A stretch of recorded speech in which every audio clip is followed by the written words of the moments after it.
Ngoi ya chama cha Wiper Patriotic Front Dr. Stephen Kalonzo Musyoka ni waelesekana vaiyo ndo na umwe utona kuiva alamo waiwe miatianioni ayathana kuatiania na wanangiko ulawethi wevi ndani yu na kwasia outi uo Kenya ya ilite kutoa iwa ni walilikania Kenya uya wake wa kutethesia ulawai musumbe wa tene Mwai Kibaki kutuikiria Kenya Kenya ndinzeo ikulia kanisa itongosia Kenya nesa na ingi kukulia Kenya lamekala ndi sianzame yandikithieta akuni makula Ben Musawe na Mauvo.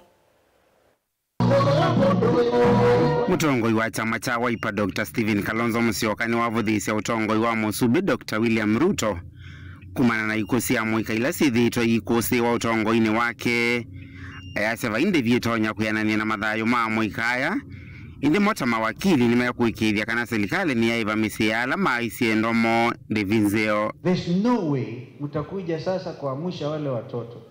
No amount of compensation monetarily. Although as lawyers we will go for exemplary damages. There's such a thing as exemplary wakili Njiru. Kama mnasifu wakili Njiru, mimi ndio senior yake.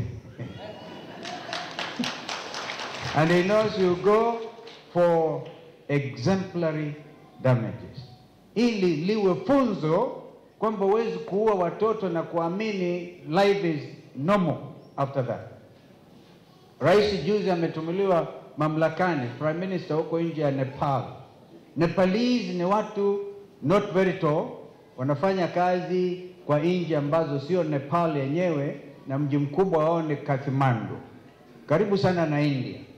Akatimuliwa mamlakani juzi after only 70 people lost their lives. Kenya hii tangu 2024 peke yake na hata kabla ya kuangalia huko nyuma ni watu wangapi wa Kenya wamemwaga damu kwa sababu ya siasa. Ainene ya kuya Roi County na ilovye vindani ya kuvingwa kwa kanisa wa Born Again Evangelism Church. Kalonzo ya isiani wa ilisi ya ukwati wande ya Kenya vindani ila wa utongo ine mena musumbe wa tena mututi ya Mwai Kibaki na olo kwa siya uviki ya kwa nangwa na utongo iwao yu na ke Eugene Wamalwa la meatianie nake ama kulia Kenya maikasa kuwa mutongo iwe na kesi siya ungei kana ulosani. Mimi nimekuwa kwa mambo haya ya uongozi kamsaidia mzee Kibaki for 5 years. Mwa inchi ulikuwa umekuwa kiwango cha maana at 7% GDP. Lakini alipotoka siasa mbaya. Kumbuka hata mzee Moi one time alikuwa akisema siasa ni maisha. Siasa mbaya, maisha mbaya. We have now known what it means to have bad politics. Na sisi tutakuja tujaribu jinsi Mungu atatuwezesha. Kama mnataka wizi, uporaji wa mali ya umma ukwishe, muangalie rais asiye mwizi ama asiye na rekodi ya wizi amefikishwa kwenye mahakama kama ameiba. Wengi mnajua ya kwamba mwenzetu alikuwa na kesi ya Kenya Pipeline ya wizi. Ardhi, Ngong Forest ameuzia Kenya Pipeline. Alishikwa na hiyo kesi. Hivi sasa ako anauza Kenya Pipeline yenyewe, ako anaiuza. So tunataka hii kura inayokuja mjue ya kwamba integrity will be on the ballot. We must have a God-fearing leader who has a clean record, asiye na damu mikononi mwake, ama ufisadi, ama wizi, ama ukabila.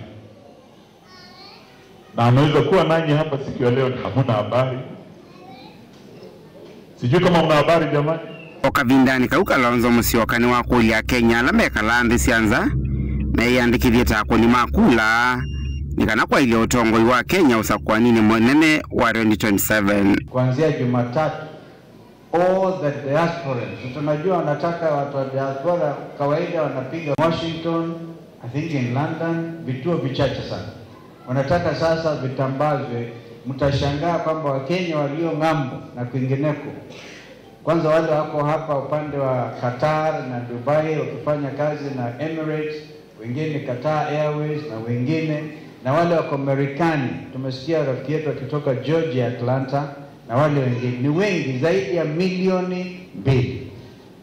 Na wao wakishiriki mambo ya uchaguzi kuimarisha demokrasia ya nchi yao, tutaona kwamba Mungu atatuonyesha vile mapenzi yake yalivyo. Vilingi wa Mavomu Tongoi TV, Nyenita wa Ben Musau.